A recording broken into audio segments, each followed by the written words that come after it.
fans of NASCAR 21 Ignition. I would like to wish you all a happy Merry Christmas. Hopefully all you guys are doing okay. I would like to give a shout out to one of my newest subscribers, PD and Pyle. Thank you for subscribing to my channel. But we are going to be talking about the flaws with NASCAR 21 Ignition.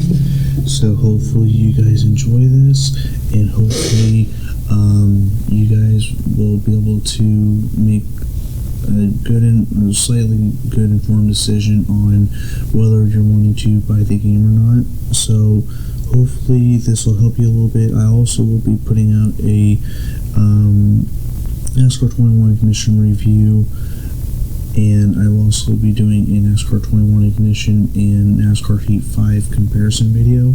So if you'd like to take a look at those, you're more than welcome to. But to start off with the flaws of this game, as of this recording, here we go. One of them is the AI. The AI is honestly not really that good. If you would like to take a look at my previous videos, there are several times where the AI just does not recognize that you are there. Pretty much they will spin you out, even though the spotter will tell you like the very last, like a split second they're right there, and you have absolutely no time to react. At one of my videos, I was doing a race at the Daytona road course, and going into the first turn, and going turn 1 and turn 2, they was stacking up really bad. I had to literally slam on the brakes to keep from slamming into the ass end of them. Like I said, I had to do that in turn 1 and turn 2 of the road course. They just do not have any self-aware or any awareness around them whatsoever. They will just come right up on you. They won't try to back down or anything, or try to even give you a little bit of room.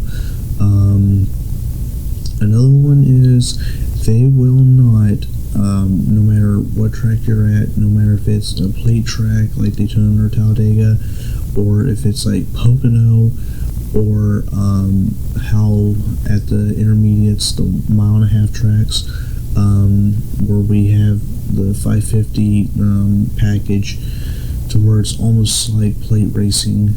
They will not bump draft you to get up there.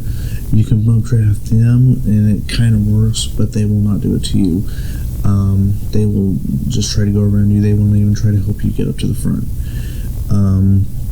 There are still some refinements that they need to do to the AI in this game. Hopefully they get all this stuff figured out, but we'll just have to give it some time and see on what they come out with these new patches. Another con, and this is a big one, especially for a majority of the community, is no custom setups. I never got into custom setups until I think it was NASCAR Heat 4. I was always just running the slider setups. Then I started getting into them because I didn't finally realize that they was faster. So then that's when I started using custom setups from there on out. And when I was watching the videos of NASCAR 21 Ignition, and I thought maybe they was just showing off everything, that they just didn't have the time to really show anything about custom setups. I was kind of had a little hope that they had them, but then once the game came out and everything, we found that they didn't have them. Me, along with a ton of other people in the community, was very disappointed that custom setups are not in this game. Another one is, and I realize that this is our first game, but although there is a paint booth in this game, there is no paint booth for career mode. Well, there's paint booth, but you cannot use your car in career mode, which would be nice, but obviously they don't have the owning your own team in the game like they do in Heat 4 and Heat 5. Hopefully they can add that in either probably the next scheme that they make, but it would be nice to be able to run your own custom schemes and everything, but we'll just have to see on what comes out in the next installment. Another one is, We do have it in Heat 4 and Heat 5. Heat 5 I know for a fact, but Heat 4 I'm not sure because it's been a while since I played it. But the biggest, and it even took a while for us to get our wheels in there, and I personally run a Thrustmaster T150, but I'll get into that in a second. But we do not have no wheel or pedal sensitivity settings, which is a big major deal. At a lot of the tracks, you have a lot of play in the wheel, so like trying to control it at a play track is not going to be easy. That's why we need to have our steering sensitivity so we can adjust it obviously to how we want. And where I was talking about T150, I also have a Thrustmaster TH8A H-pattern shifter, and that unfortunately does not work in this game. In Heat 4 and Heat 5 it works perfect, but it does not work in this game. I don't know if they plan on adding it or if it's just not going to work in this game at all. It would be nice because I'm not a paddle shifter type of person. I'm an old school guy that I like using my H-pattern shifter. Now the weird thing is the clutch works, but the shifter does not work, which is an odd one. Another one is the spotter needs to be fixed. Like I said about the AI earlier in this video, the spotter, he does give you information, but sometimes he just keep repeating the same stuff over and over and over when it's not even really helping you. Or if there is a car that is on either side of you, behind you, or whatever, he tells you right at the very last second that they're right there, and like I said with the AI, you have absolutely no time to react.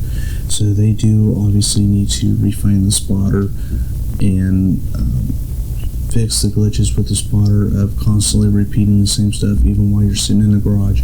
I've had it to where the spotter will repeat the same line 2 to 3 times while you're sitting in either the garage, or they'll say it when they're going to cutscenes, or when you're sitting on pit road getting ready for qualifying or for the race. Another one is, at the time of this recording, it is not working, but when you're sitting in the garage area, going over trying to pick what setup you want, or just watching times of the other drivers, the leaderboard and the data pad does not work. I mean, yeah, you can see the times and everything down at the bottom left, but you still want to see their times compared to first place on the right side of the data pad. It's a lot more helpful that way, but obviously they don't have it, and hopefully they fix it in a later patch. And then another one, which is a big one, is we do not have any rearview mirrors. Well, we do not have a rearview mirror, no matter if you're in the car or outside of the car. And I don't know how they can have it in the trailer but not have it in the game. I don't know why it's not in there, but hopefully, I'm sure that maybe they can try to do something to get it in the game. But not having a rearview mirror in a game is obviously a big issue because you need a rearview mirror. I mean, yeah, you can use the spotter is sometimes helpful, just depends on the situation, but the bubbles at the bottom of the screen, sometimes you can use those, but sometimes they're not always going to be the most help, so that's why we desperately need that rear view mirror. But like I said, hopefully at the time of this recording, some of this stuff has not been fixed, and hopefully they get some future patches out that will fix this stuff. But hopefully they do get these things fixed, because it is a good game. Well, it's an okay game. The driving model and everything is good, but they still have a lot of stuff to fix on it. But anyways, don't forget to hit the like and subscribe button for more content. I hope you guys enjoyed this video. Hope it gave you guys some good information. If you would like to take a look at some of the glitches and the bugs that I have found in this game, they are posted here on my channel. But if you would like to like and subscribe to my channel for more content, feel free to. But I hope you guys have a good day.